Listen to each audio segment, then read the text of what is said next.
What's up, guys? Welcome back to the channel. All right, today I am going to go over installing diesel heaters, and may I say, by a qualified person that could speak about diesel heaters. Give you a background. I am dating myself now. 30 plus year licensed HVACR technician. 30 years between the military and civilian experience. Worked on propane, gasoline, diesel, which is also oil, light oil, number two, heavy oil, and everything else under the sun, chillers, you name it. Heavy into commercial and big industrial plants. The size of the shed is 16 by 15. To put it into perspective, I work on boilers twice the size of this shed. So I'm pretty qualified to talk about this. We're going to take you through the installation of the diesel heaters, what I like about them, characteristics. We're going to do a combustion analysis. We're going to do a temperature heat rise, the do's and don'ts. And what's most important, it's a simple install, but there's just a few key steps you have to take. Now, the number one, this is my second video on diesel heaters. Got a lot of views, about 34,000 and counting views on the first one. A handful of the comments drove me absolutely bananas. And I'm going to harp on this. So you have exhaust and you have air intake. Well, let's rephrase air intake. It's fresh air intake, okay? You're not going to take that air from inside your heating space, okay? Can you do it? Yeah, you can do it. Absolutely. Is it efficient? Does it burn the fuel? Well, no, it doesn't. So let's think about this. If you live in a cold climate, have you ever driven a car that has turbo? Okay. It's a little bit faster and you get more horsepower out of that vehicle if it's got a turbo. The colder the air in, the more efficient and the better the engine runs. Same thing with any furnace, boiler, anything that's 90 plus. At the end of this video, I'm going to show you a screenshot. If you don't believe me, Google it. 90 plus venting install on a furnace. It's going to come right up. You're going to have your exhaust higher, okay? You're going to have your fresh air lower. Most manufacturers from the center, it's 8 inches higher. Fresh air intake, 8 inches lower. Where are we at, guys? 16 inches, okay? Never put your exhaust above a window, if at all possible. Number two, like your furnace, your boiler, if you live in a cold climate, what do you have in your house? Same rules apply. A carbon monoxide detector. Are there safeties in a diesel heater, like your furnace or your boiler? Absolutely. Of course there are. Do safeties fail? See it every day in my field. Yes, they fail. You need something to wake your ass up if the heat exchanger gets compromised and gets a hole in it.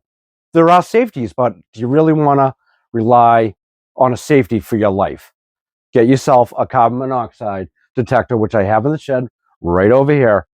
Or don't buy it. Don't even buy it. You need that safety, okay? Number two, and we're going to show you, I'm going to spin you around and we're going to get close here.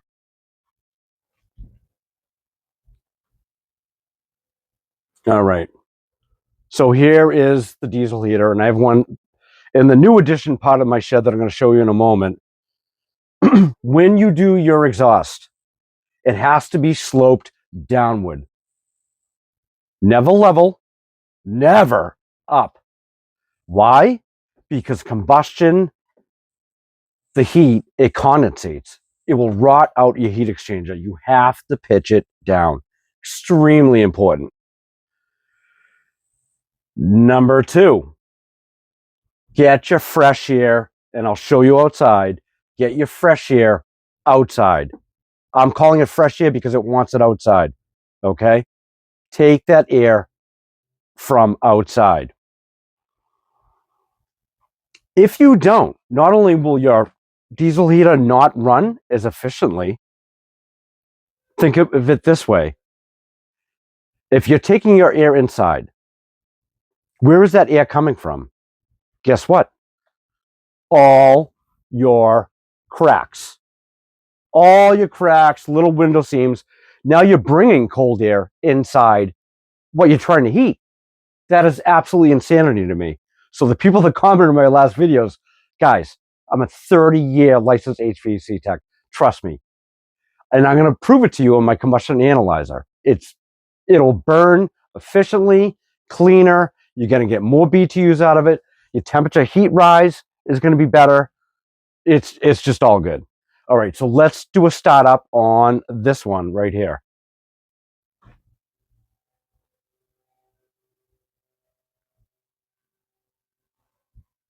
I move my controller right over here.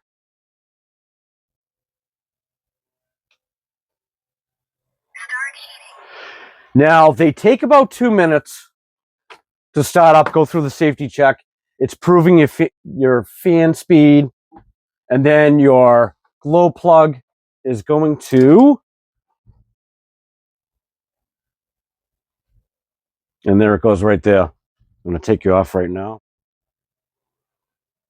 Okay, so when the glow plug starts, you're going to draw a lot of amps. Right here, I have it on the red, the positive. This is the DC amps. Let's kind of monitor this. And I'm showing this for a reason. If you're using a power station, not all power stations can handle that initial surge of amps. If you Google, what does a diesel heater run on amps on startup? It's 8 to 12 amps. I'm going to show you my power station. It can't handle those startup amps. So, and see, I have right there, if you can see the symbol, there's your DC amps right there. If you don't have a sufficient power station, it won't start. It won't even try to start. It does an initial check. These power stations are very smart, and it won't even pick it up. Oh, see that? Did you see that? If you caught it, and we have ignition. Yep, there it is. Again, 12 amps. Okay? And we have heat right now. I'm going to bring you over to this right now. You have the ticking, so that is your oil pump. Now this power station here, the EcoFlow, although I love this power station, it's great, it won't start my diesel heater. So when I take it camping, it won't do it. How did I get around that? I'm going to show you. We'll dance on over to, making you dizzy.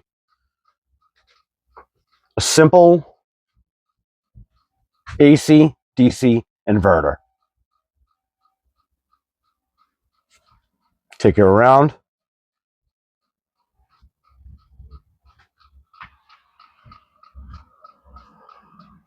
We're heating up now.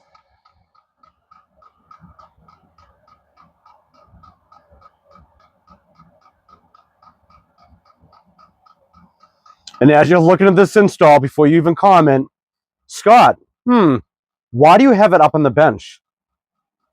Well, because one, my floor space is taken over. Two, it's a personal choice. Ideally, heat rises.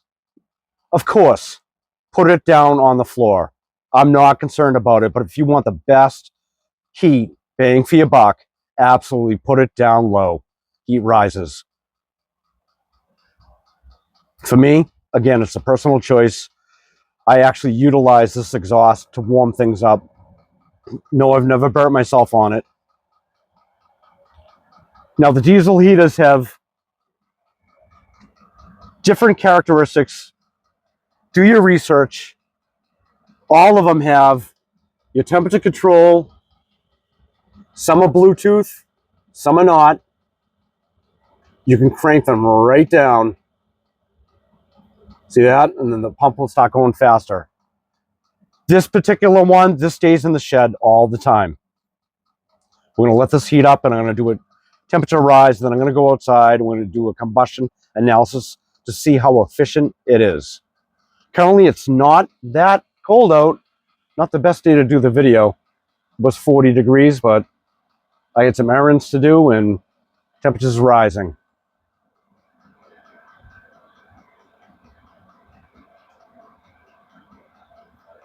This one stays in the shed all the time. The other one, on the new edition, that's the one that it's a quick disconnect, and I take it camping, heat up my rooftop tent. Now, my rooftop tent, if you've seen some of my other videos, it's basically the size of a queen-size bed, fits too comfortably, family dog, and even in 20 degrees or south of 20 degrees, without an insulation on my tent, I find myself with the diesel heater on like level 2. And it burns very little fuel. These things are very efficient.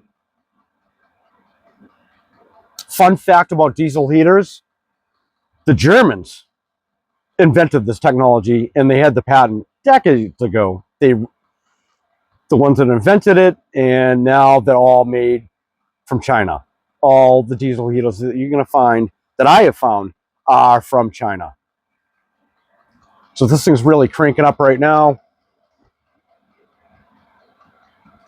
Let's do a temperature check here.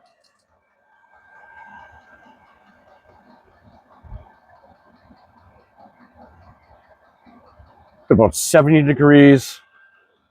See what the output is.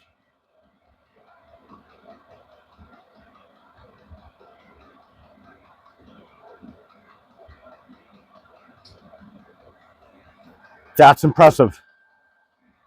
You'll find that in most furnaces, they'll do 50 to 75 degree air temperature rise.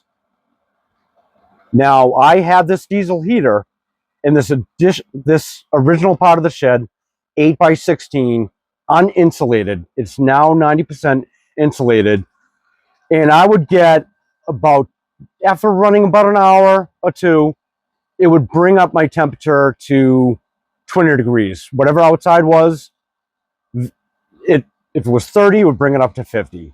Now that it's insulated, this one heater can bring this entire shed up 10 degrees within 15 to 20 minutes. All right, we're going to take you outside, and I'm going to show you how I installed the exhaust. You can pick this up on Amazon. Ignore this big giant hole. That was a major goof up. I try to cheap out DIY my exhaust, and I hated the way it came out. If you look at the newer install, don't get dizzy, guys, stay with me. You can make it much tighter. And we'll turn this on. We'll do a temperature between the exhaust and how quickly the heat dissipates. You really don't need a big opening to be safe. Again, these inverters, you can pick them up on Amazon. They're very cheap. There's more expensive ones, but these ones that I showed you, 15 bucks. So what I did, again, to get around, because my power station, when I go camping, doesn't do that initial startup, I just plugged into my AC, and then I wire knot my positive and my negative to my diesel heater. You're done. If you want to install this in a place with 110 volt, you're trying to heat up a shed, a garage, something like I'm doing, just buy yourself a cheap cord, cut it on these diesel heater inverters. You'll have your positive, your negative, your 110 in, and then your DC out. These are nice too because they have the ability to do 2 outputs. So you could actually run 2 diesel heaters off this inverter. Very nice, $15.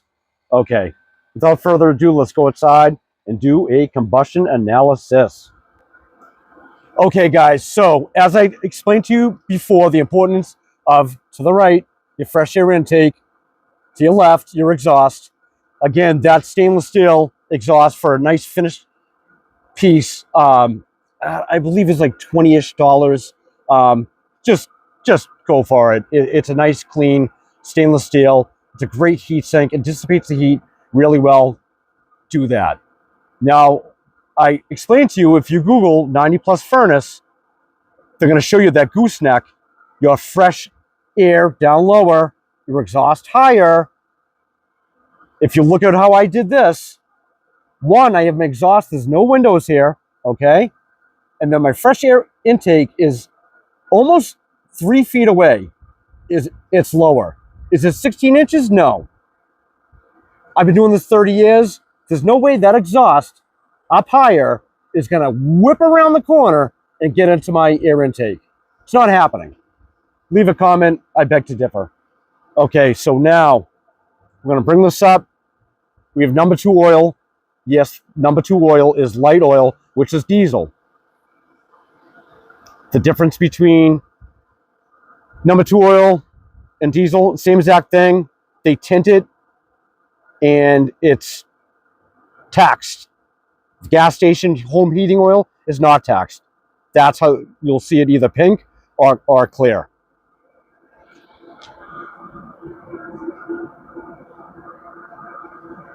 I personally do not use a muffler on the exhaust. It's going to come with one. It makes absolutely no difference whatsoever, in my opinion. Go nuts. You want to use the muffler? You can do it. We're going to hit OK. Oop.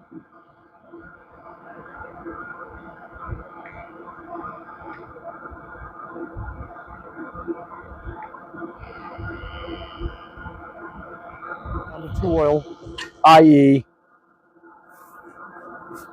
diesel. We're pumping. We have to wait for it to zero out.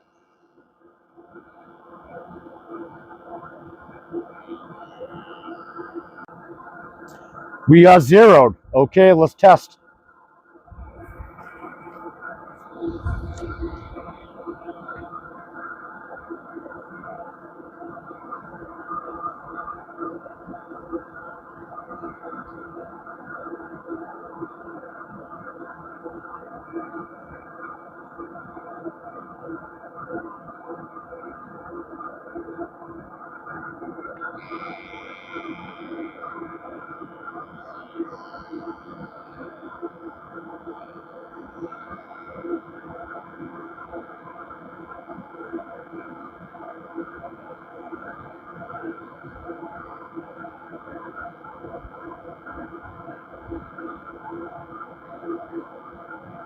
%82 efficient. Your CO is your carbon monoxide. Anything below 50 parts per million is acceptable. We are very low at 14, 15 parts per million. Hopefully you can see those numbers. Really hope you can see those. Your stack temperature, 515 degrees, that's good. CO2, that's good. All right, so yep, we're running about 82% efficient. You're not going to get anything much higher than 80% efficient on oil, i.e. diesel. That is pretty good. Okay, guys, so this is the one that I take camping. This is on the new edition of the shed. There's my exhaust. Remember I always said don't put your exhaust over a window? Well, those are stationary windows. They do not open. They are sealed. They are silicone. So I am good there. And then all the way around the corner, there's my fresh air screen intake. They have fine stainless steel mesh in there, so no bugs or anything can get into your heat exchanger. I'm a slightly lower and I'm well over 4 feet away. I don't know when the exhaust is going to whip around 4 feet into your air intake. That's a good install. If you want to put it on the same wall, again, exhaust 16 inches higher than your fresh air intake, lower. Let's go inside and start up the other one. As you can see right now, outside 63, inside 80. Been running this all of 10 minutes, if that. Not even on high.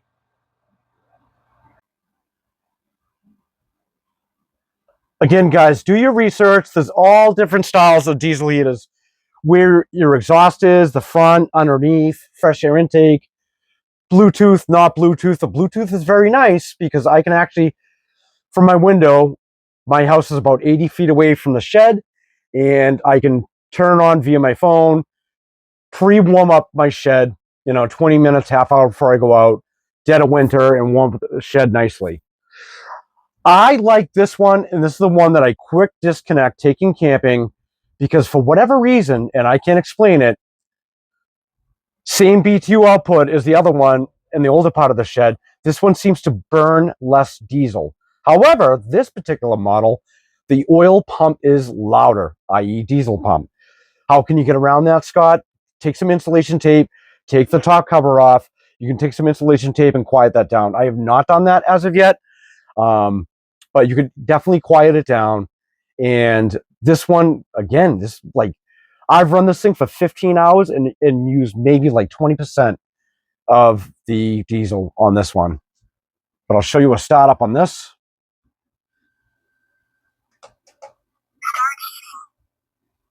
And all these are going to come with Celsius. So do your conversion. If you're in the US,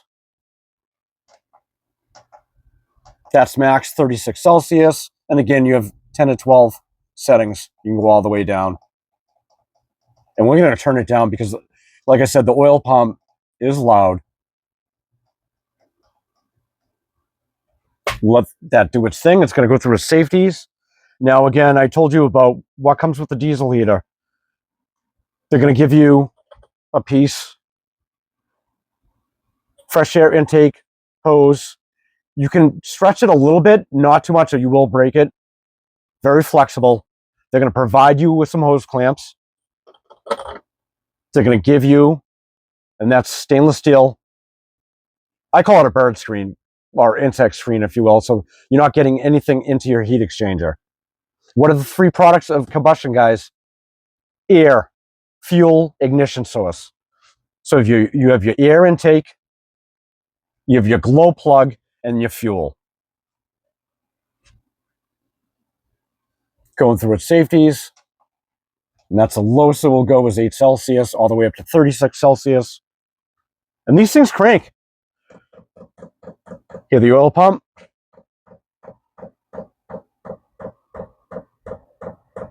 And we'll do a temporize on that. And then I'm going to show you how quickly the temperature of your exhaust dissipates. So you really don't need a big area. A little bit safe, at least like 3 inches in my opinion. You could even get it closer and tighter for finished install with some fire retardant insulation. They sell exhaust wraps from mufflers for motorcycles. You can get creative. It's all what you research and what you want to do.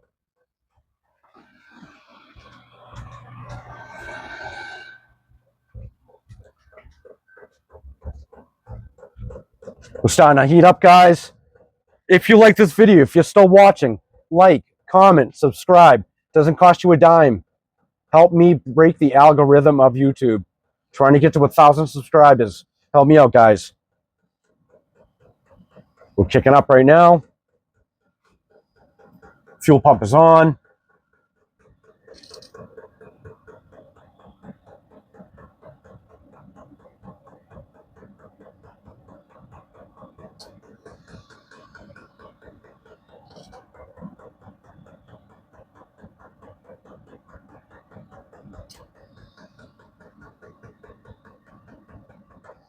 And this is what I'm talking about with your exhaust temperature change. Granted, this is a shiny surface with a temperature gun. It's going to deflect some of it, the actual true temp. If I hit it just right, if you really want an accurate reading, you could put something like electrical tape, although it might burn something. There we go. All right, so we're doing about a 200 degrees-ish. It's probably a little bit hotter than that because the laser, it's bouncing off the true temperature. But look at that. That's about an inch and a half away, 77 degrees. You don't need much of an opening to safely exhaust. Don't want touching. Give yourself just, a couple inches. That's all you need. Do a temp rise.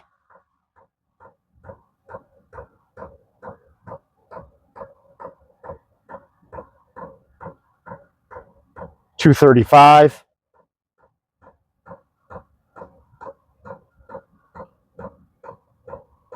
$80 degrees. Do the math. We're over that 50. So that's phenomenal. Again, the oil pump's a little bit louder than the other one, but this one doesn't burn as much fuel. So do your research, kind of see what you like. There's my inverter over here. Yes, I have AC in my shed. Don't judge me. There's my inverter. This is the one I disconnect for camping. I just leave the exhaust and the fresh air hoses. And if you look closely, Scott, why didn't you hose clamp that? Well, I don't need to. That is over 2 inches of a tight insert. There's no exhaust coming out of that at all. But if you want to play it safe, put a hose clamp on, by all means. Judgment-free zone. And then it's obviously on blocks, because if you look down below this particular model, the exhaust comes from down below. This is permanently attached. I just got some pressure treated. I mount this on a metal thing that goes on my Jeep step, gets it up enough, it's metal, and then I run the duct up into my tent. See the slope? See the exhaust? Downward slope. Never level, never up, or you'll burn that heat exchanger out. Fresh air intake, sealed up. All right, guys, it is getting hot as bananas in the shed now. Shutting it down. Oil pumps are shutting down. If you're still watching, I'm going to quiz you. Because if I get a comment, Scott, you forgot something? No, I didn't. You didn't watch to the end of the video. It is super important to never remove the power on a diesel heater. Why? Because it's going to error out. You're going to overheat that heat exchanger. You're going to do damage to your heat exchanger. It has to exhaust all the heat from that heat exchanger. It's going to trip out safeties. It may never start again. You have to let it go through its sequence. It's very polite, a diesel heater. They all have the same voice. Thank you for using, enjoy your journey, or what have you. I'm not sure what they say, but wait until it completely powers down before you remove the power. Hope you found this enjoyable, guys. I don't think I left out anything. Again, the most important thing, get your fresh air intake outside your heating space. Exhaust it properly. Get a CO detector. Your life depends on it. I mean, come on. But for your bang for your buck, these things are very affordable. If you want to heat something, you want to extend your camping season and camp out in the winter when it's snowing, these things are the bomb schnivel. Yeah, I'll catch you on the next one, guys. Thanks for watching. Peace. One more thing, guys. I totally forgot. I was just about to edit this video and went, oh, Scott, you forgot a very important thing. If you're in an extreme cold weather climate, diesel can gel up. So if it's cold, it's 0. We're talking very cold temperatures, 0, -10. Actually, they say anything below 30, but it depends on the situation, wind chill factor. Diesel can gel up. There is an additive. If your diesel in your area doesn't already have it in the diesel, check with your provider. They have a product called heat. Now, there's 2 types of heat. There's one for natural gasoline and another one for diesel. So pick the bottle. I'm not sure if it's yellow or red, but one is to heat treat diesel. So in our commercial applications, if we have an outside oil tank for a commercial building, that tank is seeing extreme cold weather. We treat the oil so it doesn't gel up. If it gels up, the fuel won't flow and you'll have a problem. So just check that out. It's a key important thing. If you're in middle weather climates, you're getting down to 40, 30 plus ish, it's not a big deal. But extreme weather, like we're talking Alaska, definitely you want to treat that diesel with an additive to keep it from gelling up. Now I'm out. Peace, guys.